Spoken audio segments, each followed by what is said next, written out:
conjunction with Hilltop Hoods, proudly presents The Art of the Handshake. I used to wake up, bathroom, face wash, cartoons, my dudes, far too smart to start to talk to this awful swine. The point of view that the author uses.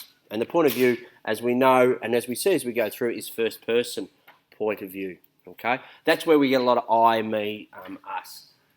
And as you'll see as you go through the book, that actually changes. These first few chapters are narrated by Raphael, and then later on, of course, Gardo, and then ultimately Rat.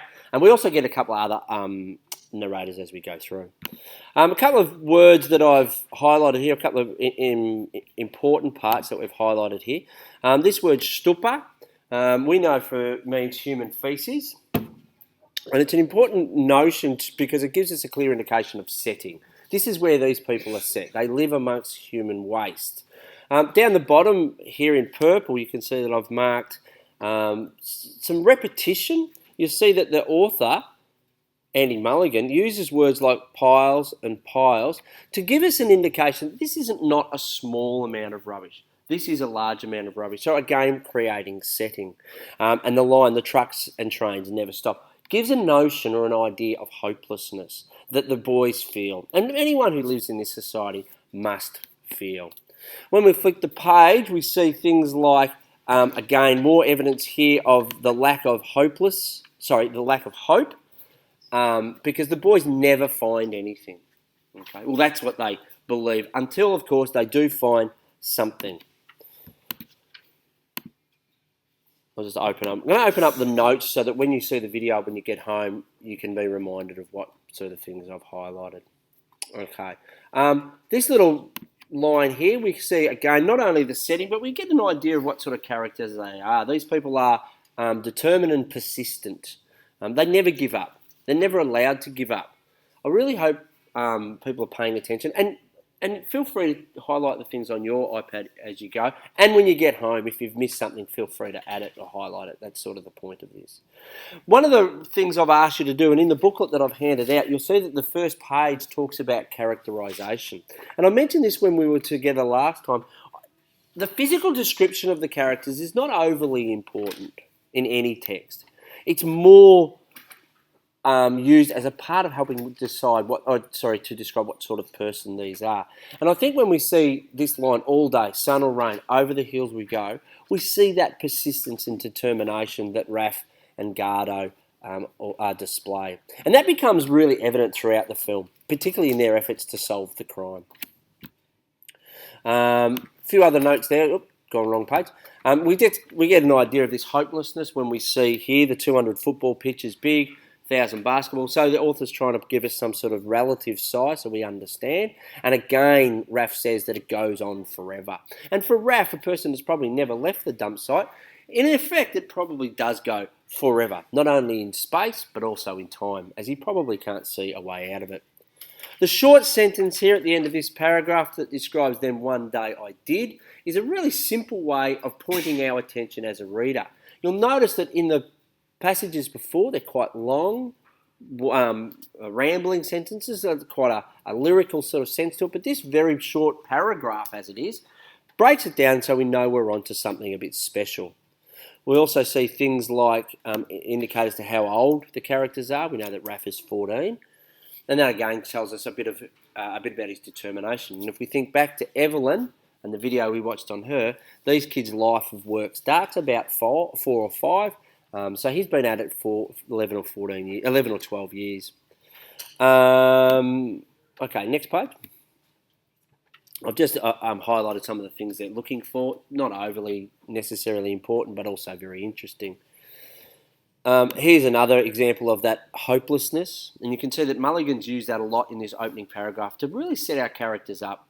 Because as you'll see through the rest of the film, hope is one of those things that they absolutely need. That absolutely keeps them going. But this idea that around it goes, back to the city, this cycle of rubbish is something that the author clearly wants us to know. And the last little line there I thought was really interesting too, because it talks about Gardo as being Raph's partner. And the relationship between these two characters is incredibly important. We see that because Raph needs protection, he's probably the weaker of the two. and Gardo's the stronger of the two. But you'll see examples of when that is reversed. Flip through to chapter 2 and we start to get to that important day, the day they find the special. We see here in blue, we see the lifestyles that are contrasted, and it's almost like this view of the sea is the dream that they'd like to achieve, this thing that we hope for. Everyone wants to live by the sea, and that Mulligan's placed that absolutely next to the mountains of rubbish to show you how close, but then how far away these boys are from that.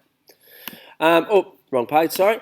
This pink part's a description of Gardo, both physically and also what he's like as a person. Gardo's Raph's protection, and through that we can probably get to some understanding of what sort of person he is. Ask you a question. If Gardo is Raph's protector, what sort of person do you think he might be? A guardian. A guardian, another word? A leader. A leader? Parent. Yeah, a substitute parent at times. But if you've got someone in your life that looks after you, what attributes do they have? If someone's looking after you, if it's your parent or... Caring. Yeah, they're obviously very caring, compassionate, understanding, empathetic. These sort of notions, these sort of ideas of care and nurturing and protective and loving don't really flow with the Gardo that he likes to portray to the crowd. You can see here that it talks about him hitting Raph at different points and pushing him around when he needs it. But there's lines in here that says, oh, see, there it is there, that part there, where it says that he's older than me, it means he pushes me around at times. It doesn't mean he doesn't care for him, and we shouldn't get confused with that line. Your older brother and older sister have probably pushed you around at times, but it doesn't mean they don't care for you. And at times, they've probably pushed you around because they care for you, because they want to protect you or they want you to learn a lesson. And I suppose the best description of their relationship is almost brother on brother. We get the idea here that the special, and what a special is, it's a bag of trash that's been unsplit, and it usually comes from a rich area. It's really important here that we find out, particularly when we get to the next chapter, that what the bag contains. It doesn't contain mountains of gold or bags of money. In fact, it has a very small amount of money, 1,100 pesos, I think it was, wasn't it? Was it 1,100? Yeah, which isn't a whole lot, but it does have a map, a key, and down the bottom you can see the ID card of Jose Angelico, who again is going to be very important. And the last little bit, these last two lines I like because this one here, the first one about not drawing attention to ourselves, these people are trash. They see themselves as trash, and they are seen as trash by the police and by the government and stuff. So they hide amongst what we call in plain sight. But the last line I think is really interesting. With the right key, we can bust the door wide open because nobody's going to open it for you. And as we talked about last week, that's not about a physical key, more or less. It's about a metaphorical key, a key that a key to a better life that they might find.